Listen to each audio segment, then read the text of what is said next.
리얼 스튜디오 이정아입니다. 반갑습니다. 네, 건축 시각화 과정 D5 렌더로 진행했고요. 모델링은 3드래곤에서 수고해 주셨습니다. 먼저 렌더링 장면부터 보시겠습니다.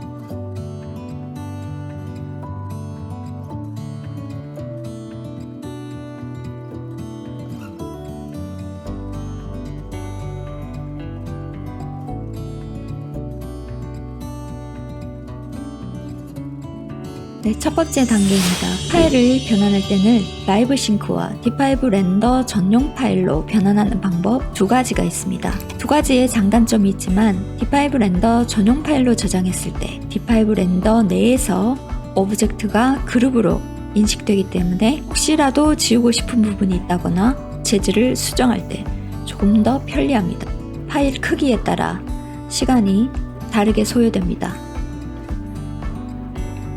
처음 파일을 불러오면 먼저 카메라 설정이나 스카이 조절을 해서 건물에 떨어지는 빛 그림자 방향을 설정해 줍니다. 플라이 모드로 바꾸시면 키보드 방향키가 이동 가능해지기 때문에 리얼타임 렌더를 익숙하게 쓰시는 분들은 이 부분이 편리합니다. D5 렌더에서는 카메라를 일자로 펴주는 기능이 단축키 F8번입니다.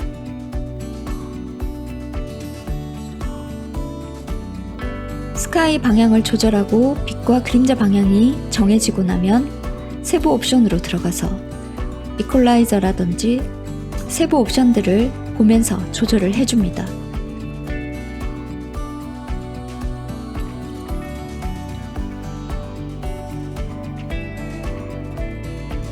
안개도 추가해보고요. 날씨는 비와 눈 설정 가능합니다. 비는 그치게 하고 아래쪽에 퍼드를 이용해서 젖은 땅 느낌을 연출해 주시면 조금 더 재미있는 이미지를 만들 수 있습니다.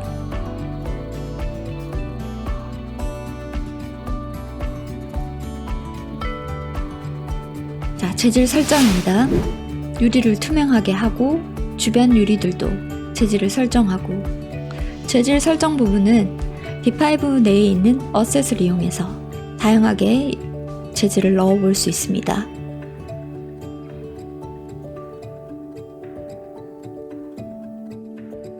재질을 또 넣고 나면 타는 부분이 생기기도 하고 빛 방향에 따라서 느낌이 달라지기 때문에 재질은 너무 밝은 것보다는 한 단계 낮춰서 조금 설정해 주시는 게 좋습니다. 특히 이런 계단 부분도 마찬가지입니다. 수시로 F8번을 이용해서 카메라 수직 수평 방향을 직각으로 맞춰주시고, 자, 이번에는 사이트 주변이나 조경입니다. 건물이 유리 건물이기 때문에 앞쪽에 나무나 건물이 없으면 반사 느낌이 덜하기 때문에 어셋을 이용해서 나무와 건물들을 추가해 줍니다. 또 세부 속성에, 세부 옵션에 주변 건물이 들어가고 나면 또 건물 밝기가 달라지기 때문에 조금씩 조절해주고 나무도 보면서 추가시켜줍니다.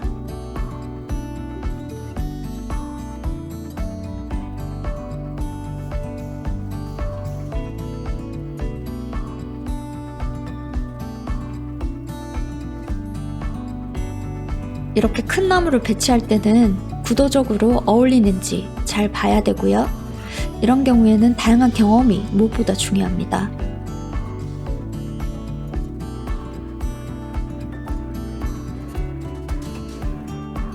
도로에 자동차를 넣어줍니다. 한꺼번에 넣어주는 기능이 있습니다. 지금은 하나씩 건물 구도에 방해되지 않도록 조금씩 넣어주고 있고요. 조경은 이렇게 붓터치로, 붓으로 한꺼번에 칠해주듯이 잔디 앞쪽을 심어줬습니다.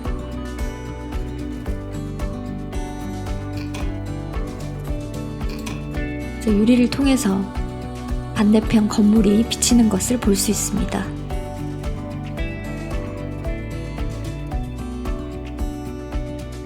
HDRI 하늘을 이용하는 방법입니다. 지오메트리 스카이를 이용하면 빛 방향이나 해의 방향을 이용해서 쉽게 조절이 가능하지만 또 다른 분위기를 연출하고 싶다면 HDRI 환경 맵을 사용해 주시면 좀 더 색다른 이미지들을 만들 수가 있습니다. 특히 유리가 많이 들어가는 건물일 경우에는 하늘의 역할이 무엇보다도 중요합니다.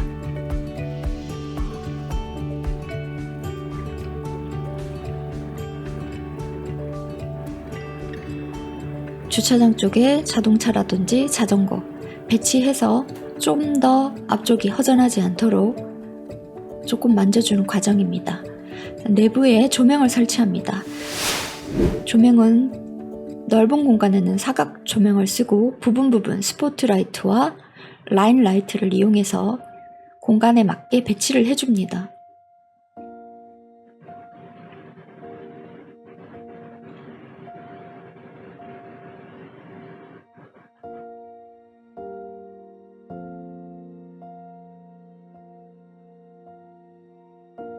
조명이 들어갔을 때와 들어가지 않았을 때 조명 내부의 조명의 컬러가 또 어떤 느낌이냐에 따라서 느낌이 바깥에서 보는 내부의 느낌이 많이 달라지게 됩니다.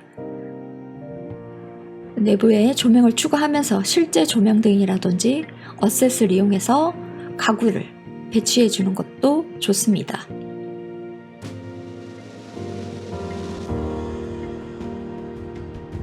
가구라든지 조명을 배치해 주는 이유는 투명하기 때문입니다. 외부에서 내부가 훤하게 보이기 때문에 이렇게 뭔가 내부에 비춰지는 요소들을 넣어주는 것이 무엇보다 중요하기 때문에 이때 유용하게 쓸 수 있는 맵이 바로 인테리어 맵을 활용하는 방법입니다. 실제 내부에 모델링이 다 되어 있지 않더라도 가구를 넣지 않더라도 이렇게 이미지로 크기를 맞추기만 하면 바깥에 외부 환경에서 봤을 때는 이렇게 건물이 불이 켜지는 느낌을 연출할 수 있기 때문에 아주 빠르게 투시도 제작이 가능합니다. 사실 이 부분은 D5 렌더의 아주 강력한 기능 중에 하나일 수 있습니다. 이렇게 보시면 채웠을 때와 안 채웠을 때 느낌이 많이 달라지는 걸 볼 수 있습니다.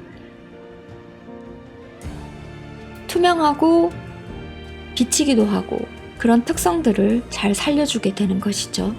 그래서 주로 메인이 되는 건물에만 집중적으로 좀 신경 써서 잡아주시고 주변 건물은 너무 또 많이 하면 가운데 주인공이 죽을 수도 있죠. 그러니까 메인 건물에만 보시고 사이즈를 맞춰서 또 비슷한 용도를 고르셔서 이렇게 배치해 주시는 것이 좋습니다.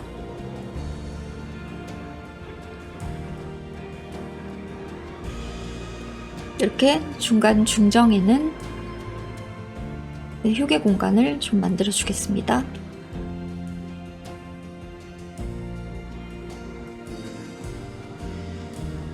자, 이제 거의 다 된 것 같습니다. 조금 사이즈가 안 맞거나 분위기가 안 맞는 것 조금 더 정리를 해주는 과정입니다.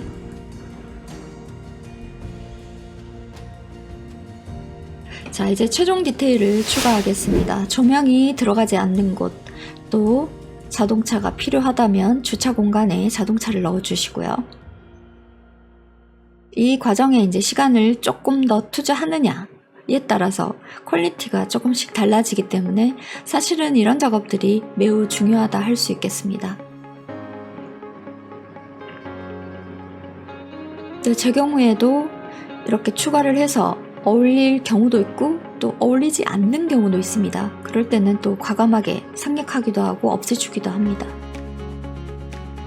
근데 실내에 내부에 조금씩 디테일을 추가하고 이렇게 식물도 화분이죠? 화분도 좀 넣어주고 그림도 넣어주고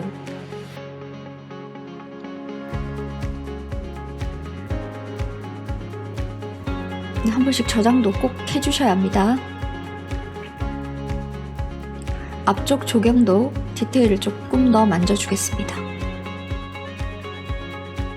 시야에 너무 가려진다거나 좀 방해가 된다면 크기도 좀 줄이고 너무 복잡하기보다 포인트로 몇 개만 앞쪽에 조금 정리를 해주도록 하겠습니다.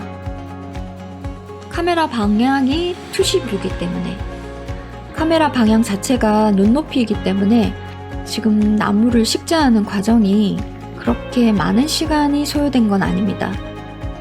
하지만 이 나무로 인해서 건물을 보는 게 방해가 된다면 그거는 조금 곤란하니까 이렇게 카메라를 보면서 조경을 추가해주는 편이고, 이제 마지막 더 디테일한 과정입니다. 데칼. 데칼은 웬만한 건 도로 표현들이 다 있어요. 방향, 지시 방향이라던가 좀 낡은 듯한 거, 뭐 이렇게 흩뿌려지는 낙엽, 뭐 안개, 여러 가지 데칼이 있으니 본인에게 맞는 데칼을 찾아서 조금 더 디테일을 추가시켜 주시고 이제 캐릭터를 넣어서 장면을 이제 완성하는 데 집중을 합니다. 예전에 D5 렌더는 건축 표현하기가 조금 불편한 부분이 많았는데 버전업이 되면서 점점 더 건축 외부 환경에 용이하게 툴들이 자꾸 개발이 되고 있습니다. 제작하는데 크게 무리 없이 제작할 수 있고, 영상, 이미지, 건축에 쓰기 무리 없이 다양한 기능들이 많이 있습니다. 장면을 설정해주고 나면 또 조금씩 디테일이 들어가야 될 부분들이 생깁니다. 이렇게 나무나 돌 이런 것도 좀 더 추가시켜줘야 할 때가 있고요. 보면서 장면을 만들어서 거기에 맞게 조금씩 더 추가시켜주면 되겠습니다. 처음부터 모든 것을 갖추고 하기보다 괜찮은 장면을 만든 다음에 디테일을 추가해 나가시는 것도 하나의 방법입니다. 이렇게 캐릭터를 추가할 때는 건물 쪽으로 들어가게끔 좀 시선을 유도해 주시는 것도 좋고요. 이렇게 해서 렌더링, 장면 설정, 렌더링 과정을 마치게 되면 이제 모든 과정이 끝납니다. 사실 총 소요 시간은 1시간 20분이 소요됐습니다. 지금 보시는 이 빠르게 돌린 이 장면이 1시간 30분 정도 소요됐고요. 제가 지금 거의 5분대, 13분대로 영상을 줄였습니다. 그 부분을 참고해서 보시면 되겠습니다. 렌더링도 꽤 빠른 편입니다. 이렇게 해서 D5 건축 시각화 과정 간단하게 빠르게 한번 쭉 워크플로우를 한번 보셨습니다. 자, D5 렌더 건축 시각화 너무 쉬워졌고요. 또 빨라졌습니다. 참고하셔서 여러 가지 재미있는 장면들을 많이 만들어 보시기 바랍니다. 이상입니다. 다음 시간에 뵙겠습니다.